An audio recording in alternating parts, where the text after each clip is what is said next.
Welcome to Voodoo Whiskey Gaming, and this is my late review of the Nioh 2 Beta. I played it on the PS4 because, PS4 exclusivity once again.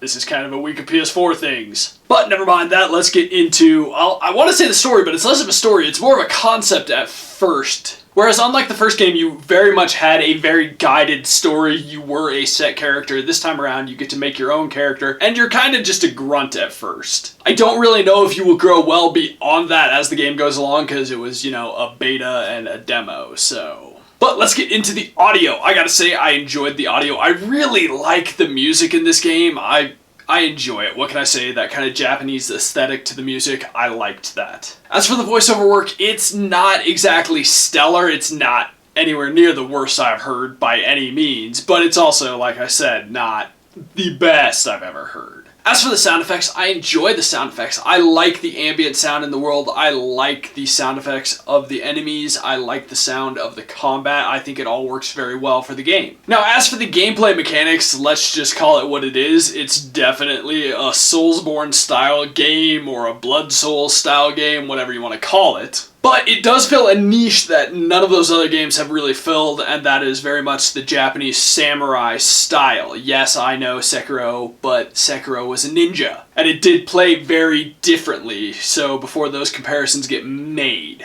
I really enjoy the combat in Nioh. I think it's very well done, it feels weighty, and it works with the game as a whole. It's another example of how these kind of games need to really be built around that combat. That's why Nioh 1 worked, that's why I enjoyed playing Nioh 2. I will say, I found Nioh 2 considerably harder than Nioh 1. Maybe that's just me, but I have been playing some of these games lately, and I gotta say, Nioh 2 is one of the more challenging ones I've played recently. One thing I do love about Nioh that a lot of the other games don't necessarily take on is that Nioh is also very much a looter kind of game. You get more weapons and gear, and you need to find what works best for you. I would say it's more so that way than any of the other games in this genre, because you get a lot more loot. I also like the leveling system in this game. I thought it was interesting. The more you use, say, a katana and obviously samurai style skills, you will unlock points to use in like the samurai class or the katana class. I also used another sword, which I can't remember the name of. It was basically a giant ass katana, and the more I used that, I got skills to unlock in that skill tree. So I like the way that they do that. There is also the traditional,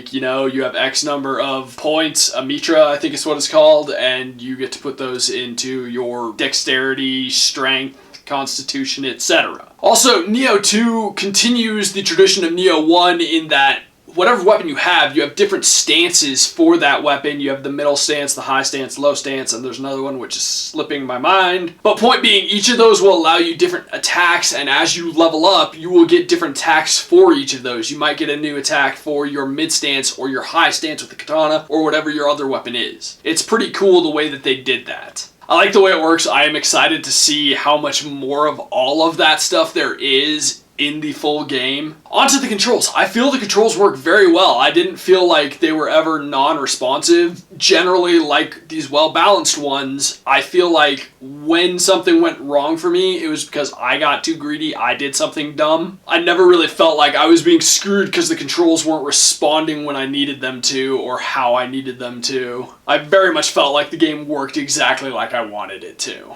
Lastly, the graphics. Nioh 2 is a good-looking game. It's not the best looking game out there right now, but I do think it's a good looking game, and I very much enjoy the aesthetics. I've said it before with other games, I do really like the color palette, the fact that it's a bright, colorful, or at least in the demo, game. The fact that they really open up to that and don't have to be so dark and gritty all the time is a refreshing thing. But I think it's also a pretty good looking game. Like I said, not like the top notch of top notch, but it is a good looking game. And so to wrap this up, this isn't a real review of any sort, it's just me talking about the beta and kind of reviewing the beta. But that being said, I can't review the product as a whole because it doesn't exist yet, but I can say that it got me excited for what's coming. Even though I am not the best at the Soulsborne style games, I do enjoy playing them. I like the challenge, I like the rewarding feeling of when you do succeed on something that has been kicking your ass. And Nioh is a welcome breath into that because, like I said, it's kind of a samurai style. It has that aesthetic. I know, like I said earlier, Sekiro, but Sekiro is very ninja. It's still very dark. It's still very, you know, Soulsborne. Whereas Nioh is that style of game, and Nioh 2 is that style of game, but it doesn't use the same aesthetic.